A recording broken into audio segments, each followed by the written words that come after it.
the king of Jerusalem built a most highly skilled fortification that indicated it's a strong regime, centralized, with great abilities. But then we have this biblical story that tells about King Solomon doing the same thing. So this isn't just another archaeological discovery. It's a revelation that could rewrite history itself. For decades, scholars dismissed tales of Solomon's vast kingdom as exaggerated myths. But now, deep beneath the hills of Jerusalem, something impossible has emerged. A sealed tomb, untouched for 5,000 years. Building the wall of Jerusalem around suits so well what we see. Its inscriptions, traps, and treasures echo the voice of a king long thought to be a legend. Even Graham Hancock, long criticized for proposing ancient advanced civilizations, might feel vindicated by this find. Could this be the smoking gun his theories needed? Or is the truth even stranger? Let's dive in and uncover what really lies inside King Solomon's tomb. The forgotten king beneath the dust. Long before skyscrapers dotted our skylines, there was a king whose wisdom shaped the foundations of a civilization. King Solomon, often remembered as a figure of myth, sermon, or scripture, ruled a land that now lies buried beneath centuries of stone, silence, and skepticism. His name echoes across Jewish, Christian, and Islamic traditions, yet for many scholars, Solomon remained a symbol rather than a man. A blend of fable and faith. That is, until something shifted. When Eilat Mazar realized she discovered an ancient structure near Jerusalem, she turned to the Bible to help explain what she found. And she learned that this new discovery supports the biblical accounts of King David and his son Solomon. In 2005, an Israeli archaeologist stumbled upon ruins in Jerusalem that she believed belonged to King David, Solomon's father. The discovery reignited debates. Was there more truth buried in the soil of ancient Israel than previously assumed? Explorers had long searched for Solomon's final resting place, but it remained elusive. Some claimed it never existed. Others believed it had been destroyed. But whispers among archaeologists hinted otherwise. Lost records, incomplete maps, forgotten legends. What if Solomon wasn't just a literary giant, but a ruler of vast intelligence, reach, and ambition? A man who wrote thousands of proverbs, negotiated with foreign empires, and designed monuments so advanced they rivaled the wonders of the world? Historians began to look again, with new eyes and sharper tools. It wasn't just about proving the Bible, it was about connecting threads that stretched across continents and millennia, a kingdom of logic and gold, buried not only under the earth, but beneath layers of doubt. And now, after thousands of years, that silence has finally been broken. Solomon, the king who outlived his empire. To understand the gravity of this discovery, we must first understand the man buried within it. Solomon wasn't just a ruler, he was a phenomenon. Crowned at the age of 12, he inherited not only his father David's throne, but also the weight of a kingdom standing at the edge of greatness, and he delivered. During his reign from 970 to 931 BCE, Israel transformed from a scattered collection of tribes into a unified, wealthy empire. But Solomon's genius didn't rest on military conquest. It lay in strategy, trade, and uncanny insight into human nature. Stories of his wisdom reached far beyond his borders, the most famous being the judgment of the two mothers, where he used empathy as a test of truth. He built alliances with Phoenician kings, mined copper in Timnah, and sent ships as far as Ophir. The first temple, built under his orders, wasn't just a religious structure. It was a statement of power and precision. Even the Queen of Sheba traveled from distant lands just to test his mind.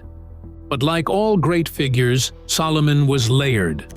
Wise, wealthy, and ultimately flawed. The long hunt for a lost tomb. For centuries, the tomb of King Solomon was more legend than location. a holy grail for historians, adventurers, and skeptics alike. Countless expeditions had tried and failed, scouring the hills of Jerusalem and the deserts beyond. But the earth kept its silence. There were no maps, no clear markers, just whispers in ancient texts and scattered clues buried in folklore. The breakthrough didn't come from a dramatic dig or a lucky accident. It began with tax records. Forgotten scrolls stored in a regional archive revealed strange patterns of tribute payments directed toward a hill region once overlooked. The transactions hinted at something sacred, something guarded. Satellite imagery added another layer. Subtle geometric formations stood out beneath the surface, unnatural shapes that broke the rhythm of the land. A single rainstorm exposed what had been missed for centuries, a depression in the earth that refused to erode. What followed was a slow, cautious descent into mystery. Layers of limestone, engineered bedrock, a system of defenses that hinted at not just a burial site, but a deliberate attempt to protect something powerful. Solomon's tomb wasn't lost. It was hidden, intentionally. Now first, like always, be sure to hit the like button down below. It helps us out tremendously with the reach of this video. Thank you. Cracking the code of the tomb. The entrance wasn't just sealed. It was designed to outwit time itself.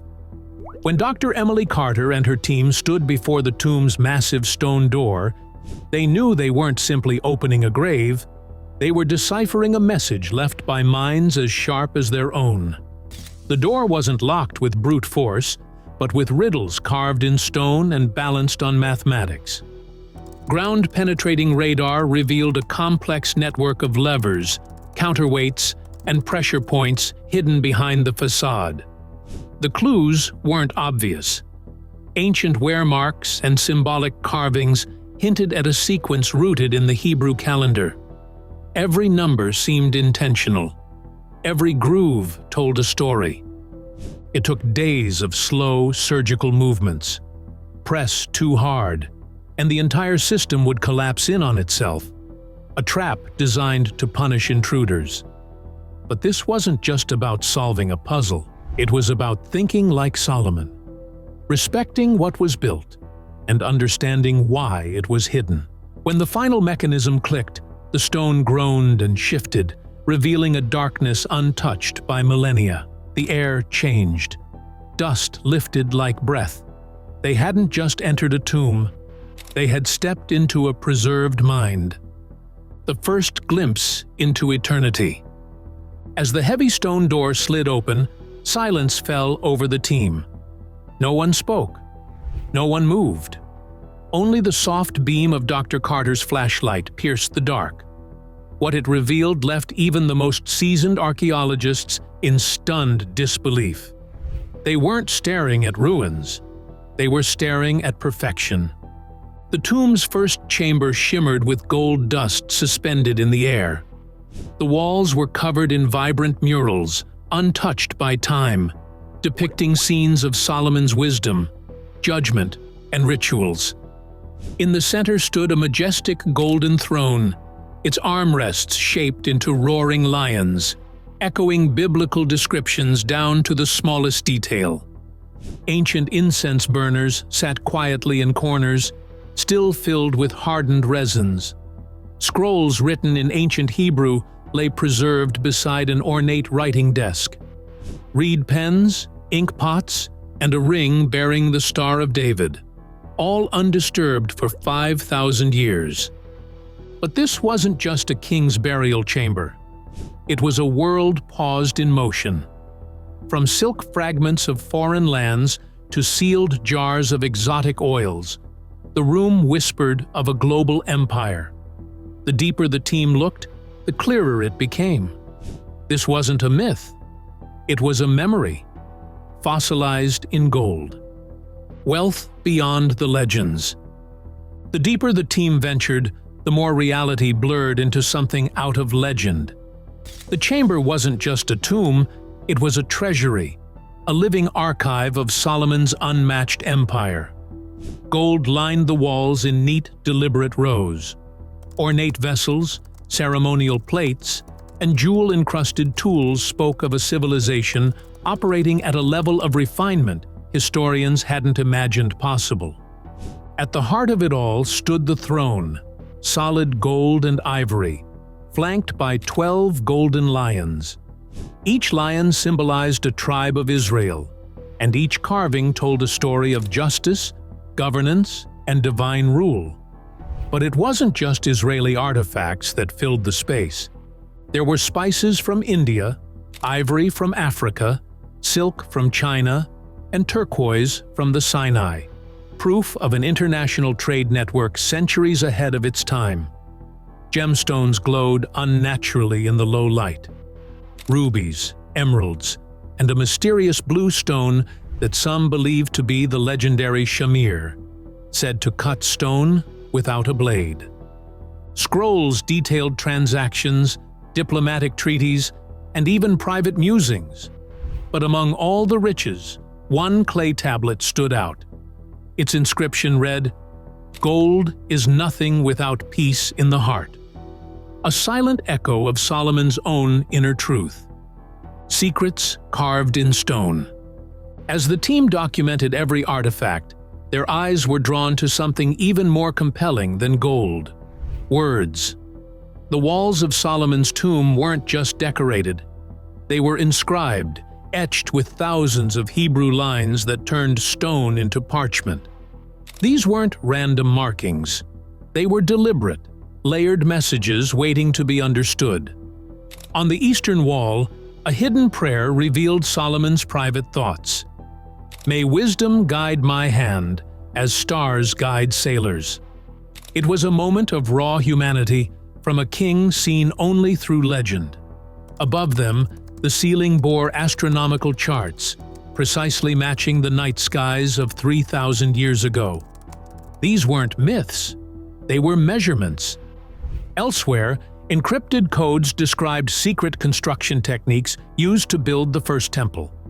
Some inscriptions warned intruders, and others offered glimpses into ancient medicine, including remedies using honey, copper, and specific herbs still unknown to modern science. Perhaps most striking were the musical notations, etched melodies that might one day let us hear the sound of Solomon's court. And tucked behind a false panel, a quiet confession, a coded message lamenting the weight of kingship and the loneliness of wisdom. The tomb wasn't just a monument, it was a mind made permanent. This discovery isn't just about a tomb, it's about peeling back the layers of time to reveal a king who lived, ruled, questioned, and left behind more than treasure. King Solomon's final resting place is more than stone and gold. It's a mirror reflecting the heights and limits of human wisdom. As researchers continue decoding the messages, artifacts, and mysteries sealed for 5,000 years, one thing is clear: we've only just begun to understand what he left behind. So, what do you think these findings say about history, myth, and memory? Share your thoughts in the comments, and until next time, stay curious.